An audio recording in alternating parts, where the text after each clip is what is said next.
Off the ball. This is News Talk. Hello there, you're very welcome along. It's Joe Molloy with you this Sunday afternoon here on Off the Ball. Great to have you with us. So, extraordinary evening at Croke Park. We have all the reaction that you need. Interviews with Dessie Farrell and James Horan coming up very shortly. We'll also chat with Billy Joe Padden and the former Dublin manager Pillar Caffrey, get their thoughts on the game. That's over the next half hour or so. The paper review, by the way, is done and dusted, ready to podcast or stream online wherever you want to get it. We had Ryle Nugent and Colm Keys in, lots of Mayo Dublin chat there, as you can imagine. The reason it was done earlier than usual is that the Premier League is back. So commentaries every Sunday across the season. Today we'll have Newcastle against West Ham, followed by just about the last game Harry Kane would have wanted. First up, Spurs against Man City, 4:30. 53106, the text number. We are at Off the Ball on Twitter, so we'll have Nathan Murphy and Brian Kerr on Spurs, Man City, 4:30. Stephen Doyle alongside Keith Tracy for the 2 o'clock kickoff. But first, we will turn to bring you reaction from an extraordinary All-Ireland football semi-final at Croke Park. Mayo, well, dead at half-time, I think it's fair to say. Dublin cruising, 10 points to 4 up in total control, capped off by that moment where Kieran Kilkenny kicked a point after Dublin kept the ball for 2 minutes and 56 seconds. Mayo seemingly powerless to do much about it. Mayo with 3 or 4 bad wides themselves. And it looked like the Dubs were sitting pretty, wanted to get the job done nice and early. And then Mayo flicked a switch. They started pushing up. They started going for it. Their energy levels seemed to only grow across the second half and extra time. James Horan took off Aidan O'Shea on 48 minutes. The Dublin mistakes started happening, none more so than the concession of that last minute 45, which Rob Henley kicked over at the second attempt. And then extra time, Mayo comfortable as you could ever hope to be against this Dublin side. So in the end, a 3-point win. Nobody saw it coming after the first 35 minutes. Mayo won the second half 9 points to 3. They won extra time 4 points to 1. We're going to chat with Billy Joe Padden and Pillar Caffrey in just a moment. First, though, some reaction from the two managers after the game. So Tommy Rooney was there for us last night. First up, this is Tommy talking to the Mayo manager, James Horan. James Horan, congratulations. It's not the first time you've beaten Dublin in an All-Ireland semi-final as manager. It's been a long time coming, though. The first one I can remember, maybe I forgot. Yeah, look, we're delighted with today. Delighted with the win and beating that Dublin team that's a significant achievement for us. So yeah, we're delighted. You finished the team today with the Mayo team that finished was incredibly young. You emptied the bench. I've been to 4 Mayo games this year, and you've used your panel throughout the season. Talk to me about the team that finished the game today. A lot of players stood up. Tommy Conroy's extra time performance. Yeah, look at Tommy's a special player, but you know, with a lot of the younger guys today were excellent. Ryan O'Donoghue all the way through his leadership. Or Enda Hessian came on. I thought it was very, very good. Brian Walsh as well, and Jordan came on, and they really gave us impetus. But yeah, Tommy, when he runs at you, it can be frightening. So he got us a few crucial scores that then after that, some of the Dublin guys backed off him a little bit and gave us a bit more space to play the ball. So he can have a big impact in games. So look, they were very good. But you know, some of our senior boys, Lee Keegan, by his standard, a quiet year was immense today. So look, we're delighted with the performance and how it panned out and getting the win, obviously. Lee Keegan kicked a massive point in the second half when you had the run on Dublin, but you maybe weren't getting scores. Robbie Henley kicked 3 frees, and how fitting was it that Henley lands the equaliser in extra time after, you know, he probably buried a couple of devils there, you can say, or mistakes over the last couple of years. Like, you finished the game without many players in that field with any scars of those Dublin defeats. There was no fear in that extra time performance. No, and look, the guys, yeah. The guys led a lot of that. They were excited and up for the challenge, and they knew they were in a strong position and kept doing the right thing. So they're good. But look, we've changed an awful lot in the teams and all throughout the last 2 years, and we've a lot of guys that are ready to play, and some guys that make the 26 today could be well in contention, you know, for the next day. So that's been a huge strength for us, and you saw today that the bench had a big impact. Before I ask you about an injury update on Kieran O'Connor and Oisín Mullen, can we talk about Conor Lane for a second? You could be seeing clearly miming on the TV saying that's a joke when the Owen McLaughlin hit. we could have been having a very different conversation here at full time. Yeah. Look, maybe I'm wrong, but I don't think. I just thought it was I thought it was. Well, I suppose the thing that bothered me the most is, when a player isn't bothered, the way they fall to the ground. They can't really protect themselves because they're either unconscious or they're knocked out or whatever it is. And I just saw the way Owen fell with that hit. So that's what bothered me. The play went on, and Dublin had a goal chance that I think was Cormac Costello could have stuck in the net. So sometimes that ball could have gone in. What happens then? It could be a very different game, absolutely. But my main concern that time was because the game didn't stop. Was Owen okay? That's what really annoyed me. I just thought the game should have been stopped there. Is there anything you can do about that? Would there be questions about that asked again? Oh look, I haven't got to all the players yet, so we'll have a look at it. But the main thing is we make sure that Owen's okay. That's the first thing. Final two questions: Killian O'Connor and Oisin Mullen. There are two key players that are out injured. We saw Brendan Harrison back today. Jason Doherty is still out. Can you give us updates on them? Like how far off is Oisin Mullen? What a blow this week. Yeah, Oisin is in rehab, and I genuinely don't know. So we'll see. We'll see how that works out. But Killian won't be involved with us this year. Oisin was in tears at the end. He was happy. Yeah, Oisin was happy. He was happy at the end. So look, he's a huge character on the place, and delighted to see him emotional at the end of the game. Like, it must have been a massive monkey off the back just to get by Dublin here after so many years of close misses. Look, we're every game is different, and look at those guys out there. There's such a strong spirit there and a strong will that they'll keep going, and we'll take hits and there'll be ups and downs, but we'll keep going and keep trying to improve, and that team is getting stronger and stronger. Last question: there's a messy few weeks ahead. Tyrone put out a statement before the game today that they're not going to fulfil the fixture unless the GAA move it.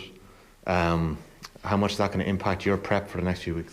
Look, we'll I have no idea what's going on there or what's going to go on. So we'll prep, and Conor Finn and the guys in the med team will sit down and they'll map it out. Whether it's 2 weeks, 3 weeks, or 4 weeks, it won't really bother us, to be honest. Will you listen to Andy Moran on the football pod this week? I've been listening to Andy for many years now, so I hope he's happy and enjoys it. And Andy had a few brilliant years for us, and hopefully he's happy tonight. Thanks, James. Best of luck. No bother. James Horan there. Certainly, judging by the TV pictures, Andy Moran was pretty happy in the crowd, pretty interested observer. We'll talk to Billy Joe Padden and Pillar Caffrey in just a second. First, though, here is Tommy chatting with Dessie Farrell. That third quarter, there was a lot of individual mistakes by Dublin players. You could probably pick them out yourself in your own head, or when you watch them back, you probably get them to see them more. Dublin have so often targeted that third quarter before and killed, like Mayo of all teams before, in that sense. Why didn't it happen at half time? Like what went wrong? As I say, it's difficult to diagnose. I think we probably throughout the year we showed glimpses of playing really, really good football. But one of our greatest challenges probably was that lack of consistency across the quarters. First two were very good today. Third and fourth weren't. And just not to the standard that's required to win a competitive contest like this. Dessie, what has the last year been like for you yourself? It's been a tough year with the COVID training ban, Stephen Cluxton departing, Eric Lowndes leaving. Like 80 All-Ireland medals have left that Dublin dressing room in the last 18 months. Have you found it tough over the last year? No, I haven't. At the end of the day, our job as management is simple enough. It's just to facilitate and try to create the environment where our players can be at their best, and individual players make decisions to move on, and that's part of it. That's the nature of sport, and tide waits for no man. And if a number of players decide that they need to move on, everyone respects that, and all of them, including the players in the dressing room today, have given massive service to the county over the last number of years, and we 100% respect that. And elite sport is all about regeneration and continuously evolving, and that's what this Dublin team needs to do. For the likes of Brian Fenton and some other players, it's their first championship match they've ever lost. Are you confident that Dublin will bounce back from this? Yeah, look, I think you have to be. There's no other way of looking at it. They've been in a privileged position, many of the players, that they haven't tasted defeat. Some of the older lads have, obviously, but some of the mainstay, probably this is the first taste of it, and that's a challenge. And I'm sure the character of those individuals, they'll meet that challenge head on, and they'll rise again. Thanks, Dessie, and hard luck. Thank you. Thanks, Emilio.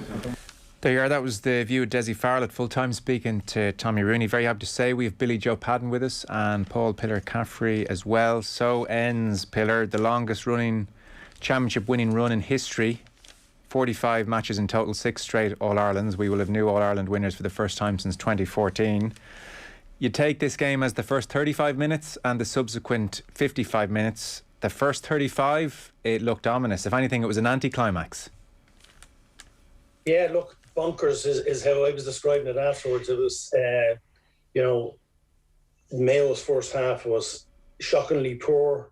I couldn't understand that they didn't take what we expected would happen, that they would take the game to Dublin and push up and go man to man. They went back into their shell and played zonal defence and had men covering back, and Dublin were doing what they have been doing, just picking them off. And 10-4, it wasn't a harsh reflection on the first half. If anything, Dublin maybe could have been further in front, and I don't think anybody in the stadium could anticipate what was going to unfold going forward. The one thing you would say is, look, when you read the programme and you're watching this Dublin team evolving this year, you just felt, if our bench is going to have to come in and finish a really big game and there's going to be clutch moments, I had worries. I just felt that, as each sub was coming on, the subs energised and took Dublin over the line so much in that winning run that was assembled. Game after game, big moments were changed by substitutions coming in and delivering.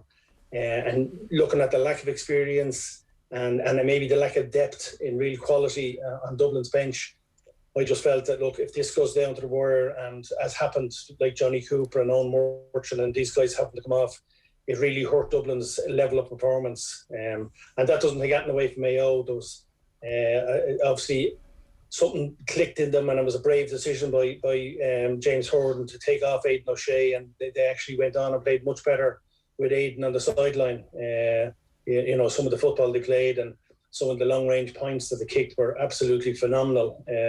But look, all good teams, the cycle comes to an end, and I wouldn't be as optimistic as Dessie, obviously, looking in. I think this is one of those moments in a sporting lifetime of a cycle of a team.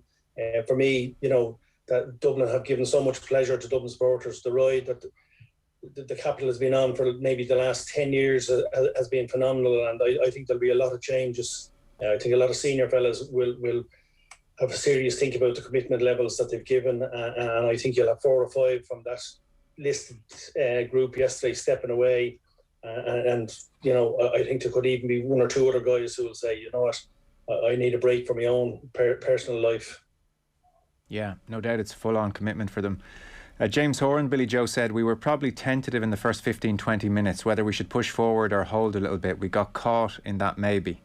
And he says even with that we had 3 or 4 very bad wides. And they did. I mean, the signs were so ominous for Mayo early on. Aidan O'Shea with the wide from play, and then there was the free which was pushed wide by Ryan O'Donoghue. And then, like, when O'Shea's mark hits the post from about 50 metres, that's where you think to yourself, really, anytime Mayo are going to beat Dublin, they need everything to go their way. And these were very ominous signs.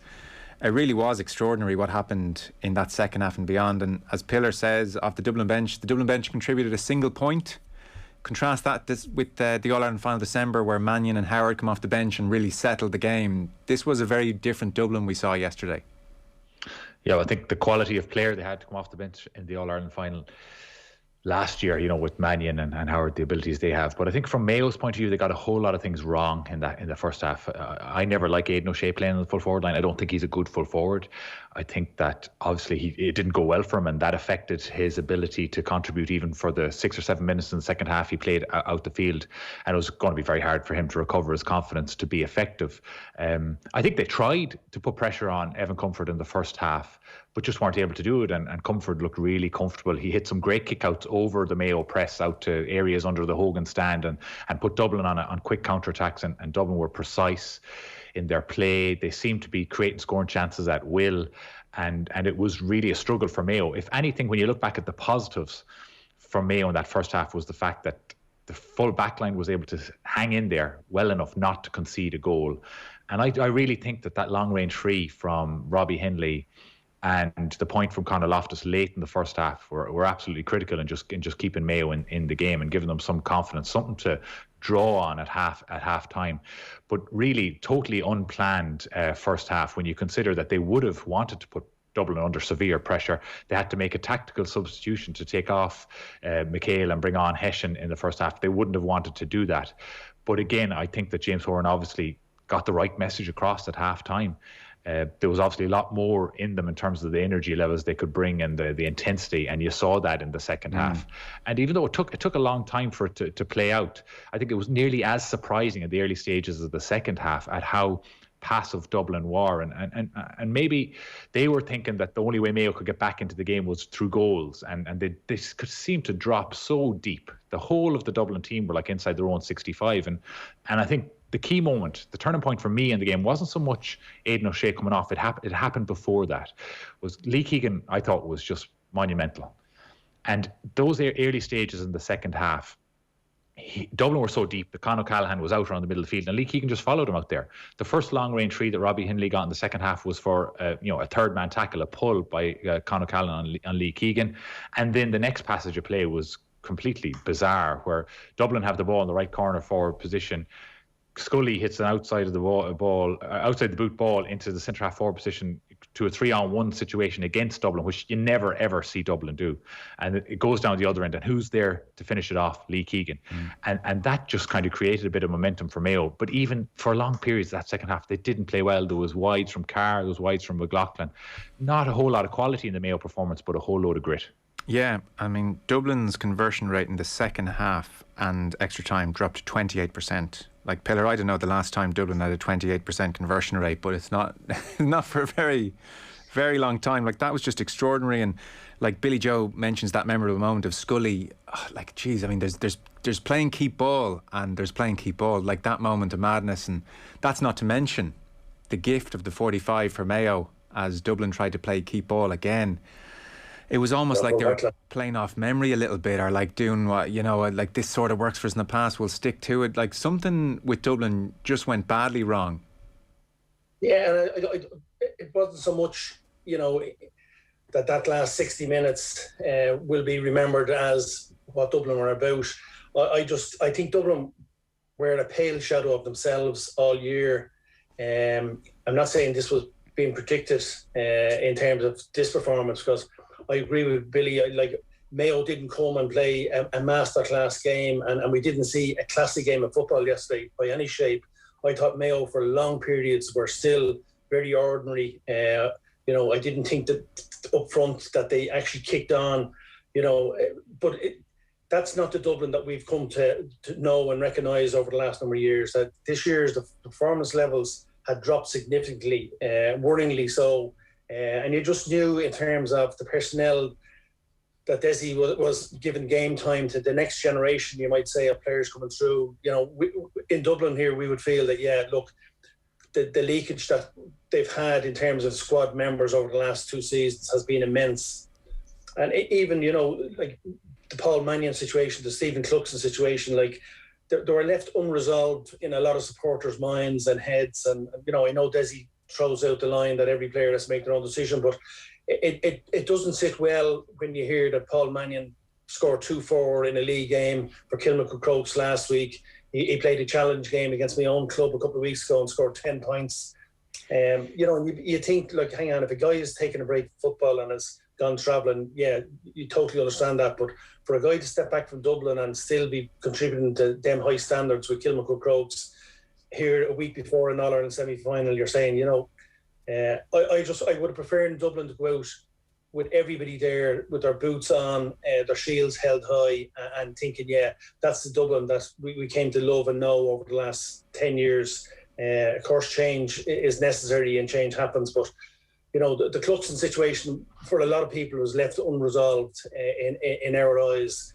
And maybe in them clutch moments, Evan Comfort is obviously a fantastic keeper and will be there for a long time. But in them clutch moments, that last 45 that was conceded to give Rob Hennelly the double chance to bring the game to extra time, like, would that have happened if Cluxon was in goal? you would have just liked to see it finish on a different way from the Dublin perspective. And maybe that's us being greedy here and saying it wasn't a case that this winning run could keep going on forever and ever. But I just think that it'll be a very, very desperately disappointed dressing room. Not that they didn't do their best. That was going to happen. I actually felt it would happen in the All-Ireland this year. I didn't think it would happen on Saturday. Do you think standards are slipping behind the scenes?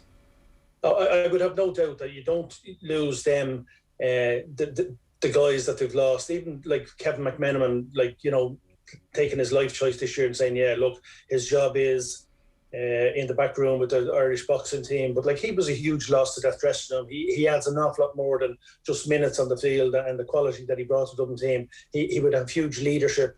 Michael Dermot-McCauley stepped away. He was sitting in front of me in the Cusick yesterday. Another guy that brought immense, energy to that dressing room.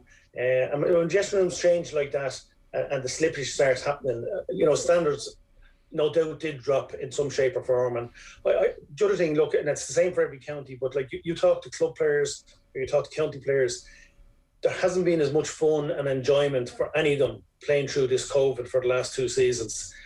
Even Dublin last year, winning the All-Ireland, every year previously you win the All-Ireland, you go on a team holiday, and that becomes a bonding exercise for the following season. None of that would have taken place. So I think even watching Dublin, the joy of watching Dublin wasn't there this year. They weren't an enjoyable watch. It was said in the Sunday Independent around the time of Cluxton stepping away or not stepping away that perhaps, and again, it's speculation to a degree, I think it wasn't guaranteed, but certainly that there had been some talk that the breach of the COVID training ban had maybe fed into his decision maybe not to fully commit.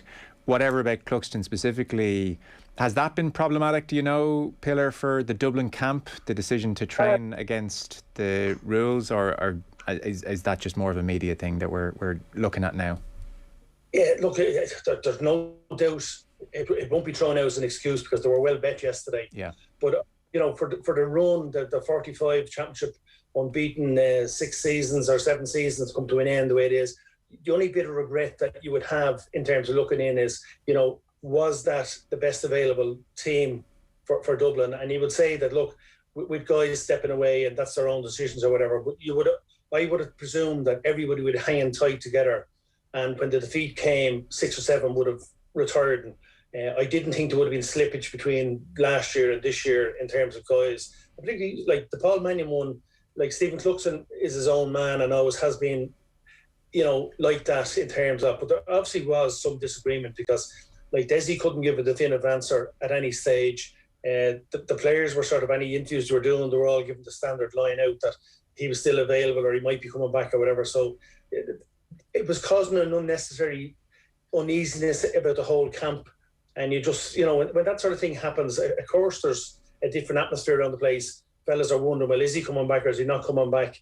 The Paul Mannion thing, Paul Mannion was in his prime, and then he steps away. And, if he was gone travelling or if he was packed in football with Kilmacud, you would say, well, yeah, look, that's a guy that just needed a break or whatever. But no, he's setting the world on fire with Kilmacud, and they're one of the favourites now to win the Dublin Championship with him leading the team. He was even asked to be captain of Kilmacud. That's how committed he is to the club scene. So it just doesn't sit well in terms of, I would have preferred that if we saw Dublin being bet by Mayo or probably Kerry in an All-Ireland final, you were saying, yeah, at the end of an year that, they all held tight. But you just got a feeling that there was something not right behind the scenes. What's your read on all that, Billy Joe? I think, well, obviously, people in and around the Dublin scene would know a lot more about it than me. But when you look at the nature of the second half performance, to me, it has to be something more than just, physically being, weaker than Mayo were in that second half, or not being able to go to the well mentally again to put yourself in that in the red in terms of running for that next ball. And to me, it would suggest that there probably is an uneasiness in the camp in relation to sometimes when you lose that feeling, it can manifest itself in a performance like that when you know that there was a stage in that second half when Dublin needed their leaders to step up and they were unable to do that for whatever reason. They were unable to change the way they were playing. You know, there's a physical element to that, there's a mental element to that, and sometimes there's just a team element that the team just weren't as close-knit as they were in the past, and that could be because there is uneasiness in the camp with the way the team are being managed or with the way that certain players are not involved, and it's only the players themselves that would know that, but it would suggest the way they played that there is something going on behind the scenes. Yeah. Look, it was just a fascinating game, and it took off obviously from minute 35 in particular. It threatened to get a touch out of hand at a certain point, like Conor Lane was having a very difficult afternoon at a certain stage and almost seemed to haul it back a little bit in extra time and started brandishing black cards to try and calm the situation down. What about his performance, Billy Joe? I suspect it wasn't an easy game to referee, but it definitely got tricky for him out there. It did, and I think with referees, you know, if you get the first couple of big ones wrong, then you're kind of chasing it. And look, I think James Horan said it very well in his interview in relation to the concerns about the injury to McLaughlin, in that, you know, the word is that he's a break in his jaw. So his concern obviously was that to me, watching it, and I didn't see a replay of it, I didn't have a monitor beside me as I was covering the game for Sky. He looked out of it before he hit the ground, and in that situation, the first mistake is that the play should be stopped and he should be taken care of. But obviously it was let play on. You can understand when Conor Lane could miss the first contact and feel it was a fair shoulder. Things happen so quickly. Now, I admit I've only seen it the once, and I thought it was high, and I thought it was a free. When I look back on it, you know, I didn't think that he'd got as much of McLaughlin's head as he had, and it was a very dangerous tackle, and it would have been totally understandable to have a red card in that situation. But I thought there were other decisions afterwards that were equally frustrating, obviously, without the serious injury to McLaughlin, whereas I mentioned earlier that Conor Callahan pulled back Lee Keegan cynically. All right, a free was given. Should it be a black card? Probably technically not, but it is a thing. Davy Byrne had a similar incident that could have been a black card. And then when you look at it the other way, I felt that Comerford was very unlucky to get pulled up for overcarrying at a key stage in the second half that gave Mayo an easy free in front of the goals. And sometimes the referee can chase and understand that they've made bad decisions earlier on and then go maybe too soft the other way towards Mayo. I thought Mayo were lucky to get that free. So I think once you lose the run of a game like that, it's very difficult for a referee to get it back. And because I want to go to Pillar as well, is the small one a red for you, Billy Joe, or what's the appropriate sanction for that tackle? I think you described it perfectly yourself on Twitter last night. Yes, to me, you could see John Small lining up for the shoulder, and that's all fine. Yeah. And look, it's inter-county football. You hit him as hard as you can, as fair as you can. But you have to know that if you're throwing your body into that challenge, if you make contact with the opponent's head, even though it wasn't your intention, and I do not believe it was Small's intention, well, then it's a red card. So you have to. You have to have care when you're trying to lay a hit on somebody like that, that you're confident that you're only going to hit them shoulder to shoulder, and by all means hit them as hard as you can then. But if you mistime it, or if you mislocate it, as was the case in this instance, and go a bit high and it hits McLaughlin in the side of the face, then it's a red card, yes. Yeah, because I guess what Conor Lane assumed, Pillar, is that, you know, he lined him up, and you really wish McLaughlin well. There's a reason they call passes like that hospital passes, because you're vulnerable and you're there to be smashed. And he thought he'd lined him up and whacked him with his shoulder, and it was a good hit. So you can sort of see how Lane missed it, although McLaughlin's reaction would suggest he had been hit high and Lane let the play continue. For you, is it a red on second viewing or on replay viewing? Look, I wish him well, and I hope the injury isn't too serious and it knocks him out of a chance of playing an All-Ireland final. Fantastic player he is and all that. But for me, it was... I don't get where Billy Joe's coming from saying you have a duty of care going into a tackle like that. I think that's rugby speak in terms of...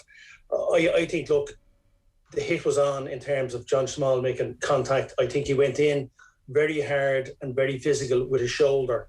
I've watched it back several times in slow motion, and for me, it's never a red card. I think the mistake that was made was immediately, as a referee, he's so close to the incident, you know very quickly if something is dangerous in terms of the player hitting the ground. And like in the stadium, I thought it was a really bad call to let the play go on. I didn't even think it was a foul at the time, but once you see a player going down, crumbling like that, you know that the contact has been serious. You have to stop the game. I think the duty of care is on the referee. It's not on John Small coming in, making that legitimate challenge as he was coming. You can see his lining up. When I watched it back in slow motion this morning, it was all about John Small lining himself up with his shoulder to make contact with McLaughlin's shoulder, and it was the follow through, if anything, that caught him. But for me, at the game and since, I find it hard to believe it was an actual foul. I think Conor Lane had a poor game. I agree with Billy Joe. Like, at the game now, we don't know what's a yellow card or a black card anymore. To me, Conor Collins and Davy Burns especially were black card incidents, and were dealt with by ways of yellow card. I just thought referee in general had a poor game, and at the game in the stadium, nobody had a clue when he blew for these incidents whether he was going to brandish a black card or a yellow card. And the waters have gotten muddied in relation to, you know, a player running forward getting checked. You know, is that a black card anymore? Does he have to hit the deck? It's just confusing, and I think, look, there was strange decisions being made, and I think the duty of care is on a referee and not on the player coming in making contact. You know, you're going in there, you know, you've invested heavily in your body, and you're not going in to protect the player you're going to hit the shoulder from. That's not the way the game works. So, Billy Joe, do you want to come back in, because we have a big difference there between red card and Pillar saying not a foul? Yeah, I look, from Small's point of view, I agree. He's coming in. I agree that he's coming in to lay on a fair shoulder. He's coming in hard, and we've all done it. And you've lined fellas up, but he's taking a risk at that. And I think the minute you find yourself in a situation it happening, that it ends up and it's not a shoulder to shoulder contact. He shoulders him in the side of the head, and so Small gets that wrong, and it hits him in the side of the head. And that to me is always a free. And it's a red card because it's really, really dangerous play. I don't think there was any intent in it, but once you time it and get it wrong, it's a red card. Yeah, but Billy, I think, look, the freeze frame that is up and doing the rounds looks as if there's an elbow following through on his head. The actual contact is very much shoulder to shoulder, and he just hit him so hard that the whole, I'd say his whole body rocked. Paul, I'm not sure it was shoulder to shoulder. I mean, it was shoulder to chin. No, yeah, and I agree. The freeze frames are misleading. The freeze frames are misleading. Yeah, his first contact is shoulder to shoulder, lads. Absolutely shoulder to shoulder. I've watched it here on screen several times this morning, and the first initial contact is not with the head; it's with the shoulder. Obviously, when you hit somebody that hard and you're driving through, whatever contact happens afterwards, and that's where, look, the duty of care is on the referee to spot that, yeah, hang on, if there's any sort of head injury here, and you have to immediately stop the game. It's not, if Dublin stuck that ball in the back of the net, which could have easily happened, you know, they went on and won the game, there would be hell to pay today, because the referee did not show a duty of care to the injured player, and he should have been immediately stopping that game. No, we agree on that. Yeah. No, 100% on that. 100% on that. But I'm certainly not hanging John Small out. I think, you know, James McCarthy had a similar hit in the club championship game, lads. It's probably, you've seen it over the years on Nathan Mullins in a county final, and people still talk it around Dublin as one of the greatest hits. You know, everybody that I spoke to last night post game, there was nobody saying that was a red card. Everybody thought that was a magnificent hit by John Small. Oh no, I don't like. No. It's not. It's not. It's not. I don't think it's a magnificent hit. Would they? I mean, would you be hanging out with Dublin fans? Maybe. There would have been a few Mayo people that right. Okay. Yeah.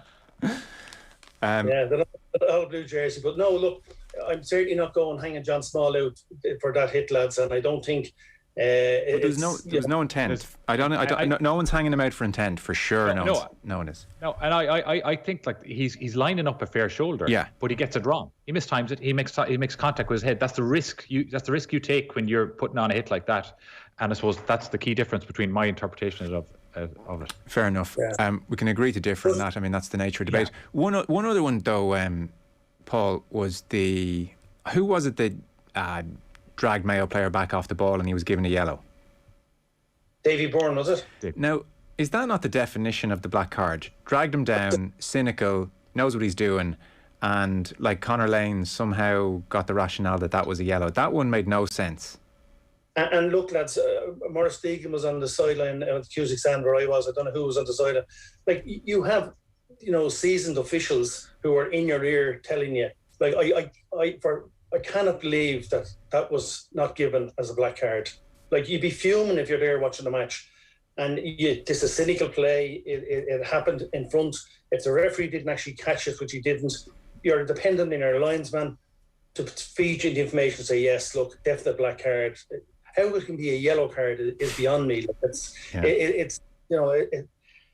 it's ruining the game, because the consistency of you watching it and understanding what's happening here, it's gone out the window, and you say, right, Dublin got away with that. But like that's that rule was brought in to cut out that type of play, and we had it here right in front, caught by an official, and all of a sudden it ends up being a yellow card. Like, that's where I would have the big problem with the lack of consistency within a game. And I do agree with Billy. I think Conor Lane was actually, he was quite flustered. When the row happened, he just blew for full time. When there was if you analyse that last 30 seconds, there was, there could have been a red card to a Dublin player also, but he, because there was so much pulling and dragging, he looked like a flustered guy, and he just blew up full time. Well, I agree. I think he came out for extra time like a man who was determined to get hold of it again, and that's why he was quick enough to give the early black card maybe in the first half of extra time, and there were two more that followed. I don't know, Billy Joe, like, seemed like maybe a referee who someone had a word with between full time and extra time, or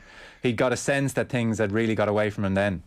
Maybe he was chasing the game at that stage. As I said, look, I agree that Davy Byrne incident was frustrating, but I suppose a referee will, if they were on this call, would probably say, well, he didn't pull him to the ground, and the wording says you're meant to take him to the ground. But look, we both agree on this one that was cynical. It was designed to stop him getting involved in the play, and that's what the black card was appropriate to do. But you're right, Conor Lane then came out with a different approach in extra time. I think that through frustration, Dublin's discipline did let them down in those late stages, and I think those black cards were warranted. I think Mayo probably learnt from previous All-Irelands where they hadn't maybe played out the last 10 minutes of these games when they're tight well. I think they were really, and this is to James Horan's credit, I think they were really clear on what their approach was. They held their discipline when things started to get a bit hot and heavy, and their tactical approach stayed consistent. In the first period of extra time, Robbie Hindley was still taking his kickouts quick and getting the ball moved out. Mayo wanted to play on the front foot, keep it playing, and even in the last couple of minutes of the game, Mayo went up full man-on-man all over the field, and so there was no uncertainty about what they were doing, and I think that's to Mayo's credit. Yeah. And look, geez, I guess the point to finish on, Pillar, is Dublin have been unbelievable champions, and this has been maybe the greatest run we're all going to see in our lifetime, and the other point to make is, if Dublin and Mayo could play each other every week, we'd have no problem in the football championship. Like, it's just box office stuff. It was brilliant last night. You couldn't but get lost in it all. No, and look, I've said this several times, Joe, that there would be huge respect for Mayo and Mayo supporters of the journey they've been on, because, history will judge these guys really, really well. I know this is a new look Mayo team, and James Horan has done a massive rebuild and bringing young guys that are built to play in Croke Park, not in country venues that bring the speed and ball control. And really talked about their game management going down the track yesterday was brilliant.